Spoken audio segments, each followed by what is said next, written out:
right into the game. The map pick was Deadwing. Of course, there's Patience's map pick, so he's looking for that big old map to come back on. It's game 2 of the semifinals of the losers bracket. The winner of this will fight Yoda in the grand finals to completely wrap up the evening, guys. So one more best of 3 after this. Spawning here in the bottom right corner of the map, though, playing for Dead Pixels. Team the pink Protoss Patience. Yep, right. So the red Zerg, it's Axiom's Impact.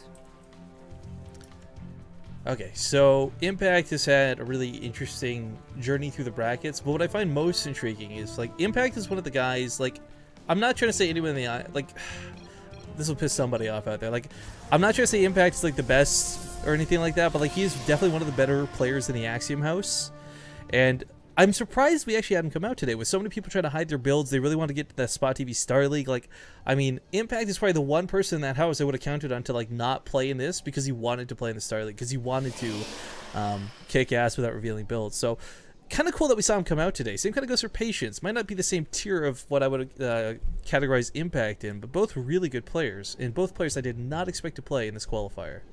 Yeah, considering Impact is, I think, the only one that participated in the GSL Korea. Yeah. All the Axiom guys went to America. Yeah, he was like playing in Code A, right? And yeah. I think he made Code S on his last season, didn't he?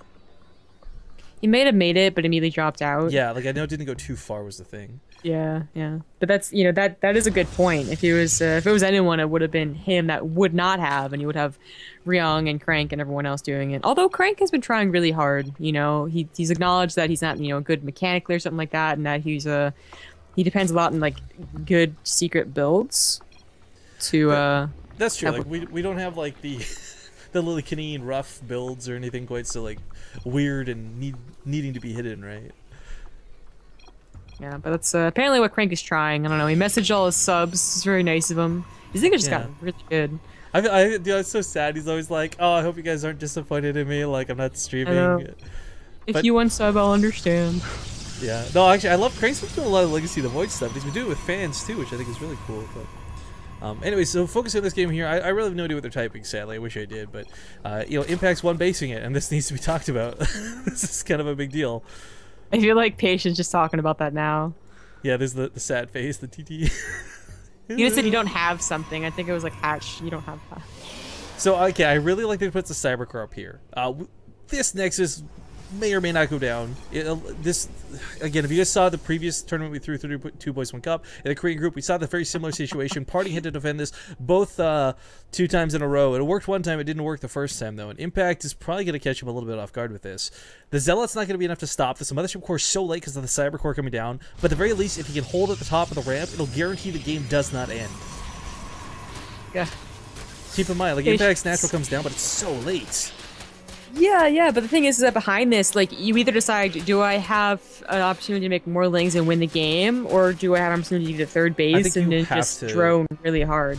I think you have to do lings. I don't think there's an option in this scenario. There is, usually. Like, Life does this build a lot, and, like, in some situations, he'll go ahead and just throw down another third. Another third? A third. And try and jump off the back of this, but obviously Impact is really for the lings. Ooh, oh, I thought that one ling wasn't going to die there for a second, but with the Mothership Core coming out, like, okay, Mothership Cores are really good at killing lings, but when there's this many of them, again, like, he hasn't made drones, guys. Keep in mind, he's just been producing ling after ling after ling for this. He's still harassing the main at the same time. He knows his one target's this big giant Nexus here at the natural. When this sentry comes out, he's got to be very careful because 3 lings can kill a sentry. After a certain point, you didn't get so much into it that you're guaranteed the Nexus, and if you don't get the Nexus, you done goofed. You done goofed, yeah. Well, the Nexus is going down here pretty quickly. Some sentries coming down. We got to be careful though, because these lings may just pounce. Meanwhile, 3 lings still in the main, killing lots of probes. Patience has stopped paying attention down here because he's focusing on the natural. 6 probes down. Use the force energy that would have been used to save the Nexus. I kind of wish there was like fighting. Yeah, I got it. Something exciting. Yeah, maybe he will. Actually, even then. I think he could dive through the overcharge. I mean, the force fields have already been used. I don't know. Segment off. He's actually going to kill the sentries, which would be definitely worth it. I thought he was going to wait till the overcharge was, you know, not there. Yeah, that was not But yeah, good. he does not get it. Still, though, the Lings finally get cleaned up. 8 probes dead. I mean, Patience is sitting on 2 bases, which is kind of key. This is a scenario where... That's a face. Yeah, I guess. It's like eyebrows and everything. This is a scenario where, like, we've seen this actually go down. We've seen this Nexus fall to players like Parting, and I mean, like, it's meant to be. Impact is so far ahead.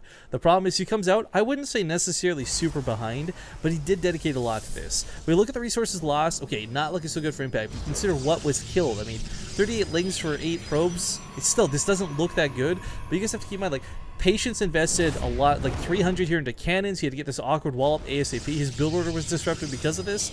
There's a lot of indirect damage that did go on top of the direct damage. So Impact is not in the worst place in the world, but he's definitely not as ahead as he should have been had this Nexus died. Well, I guess the only... Oh, never mind. The question's been answered. So, third hatch, Roach War, nothing too weird. No Nidus, no Ling-only builds. Nah. Patience, though, he chooses his own kind of way to play, and that's going to be 2 more gateways, which could allow for some light pressure. It's always hard to kind of gauge, like, where you are in a game. If I 3-gate now, will he have roaches? Will he have a lot of roaches? I don't know.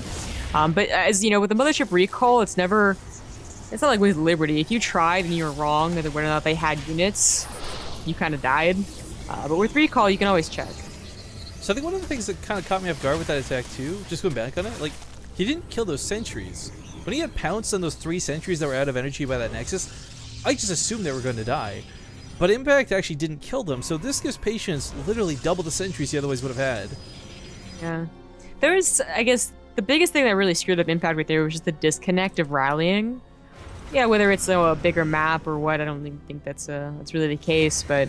You know, if the 16 Lings run across the map or 16 Lings at the base, you definitely would have gotten the sentries or the cannons or the Nexus. But the game goes on, and in as you said, kind of an even way. Impact is just supply blocked right now, but Patience isn't really going for a huge attack anyways. Just a little annoying. Well, I mean, like, what potential is there for Patience, right? Like, he's got so many sentries bulked up. Like, right now, there's not a lot of power, but in, like, a minute and a half, there will be. Because this is when he starts warping things like Stalkers and getting the Immortals out and whatnot. But if these Roaches pick off the sentries before that, I mean, this can get really scary. Patience sees this coming. He decides to back away instead of burning a recall. I like that choice a lot. Doesn't have to use any energy on the force fields. Doesn't have to waste his energy here on the Mothership Core. Looks like we have a old-fashioned macro game after that opener from Impact. Ling Infestor, potentially, as a... Oh, I would really like if it was Infestors, because not only is that going to absolutely crush the sentries, you know, 3 fungal growths, they're all dead. It's really good at shutting down Blink Stalkers. I've been talking a big game for the last like 3 months about Slivko. Very interesting player, and it's good and bad for a lot of different reasons. But one of the things he's been particularly good at lately is using Infestors, Lings, and Roaches to kill Blink Stalker all in. It's like, how many times is it Blink Stalkers plus 2 weapon upgrades? There you go. That's Protoss, right? So this could work out really well for him. This third base, though, going to be a bit of a headache. He's going to be in range of this attack, so he's going to have to pull the drones back. Oh man, if Impact hadn't creep spread, you could have done the old pylon trick. Does it with the force fields anyways, but... Yeah. Obviously, you can just take whatever you can, and you can recall out. Shaves off a couple of roaches. Could shave off a couple of drones if he's allowed to get up close enough. Passing Lands begins behind us too, so we are going to see those Infestors. It wasn't just for a quicker hide. Although Blinding Clouds wouldn't be too bad of an addition either. Definitely going to need to get those Infestors out ASAP though, because right now dealing with this, as we see, it's just not working with roaches. That was actually kind of sad to watch. The roaches all dying to being sandwiched by force fields. For as much as everyone wants to complain about anything that's OP in this game, it still comes down to like force fields are pretty freaking good. Yeah. No, it comes back down to the map design. It's just such a balance of like, well, if I do this, then force fields are going to be really useful, and this is one of those situations. And Impact just GG's. Yeah, he didn't have the gas to make the Infestors at that point anyway, so it kind of sucked for him. But I mean, when he went for that one base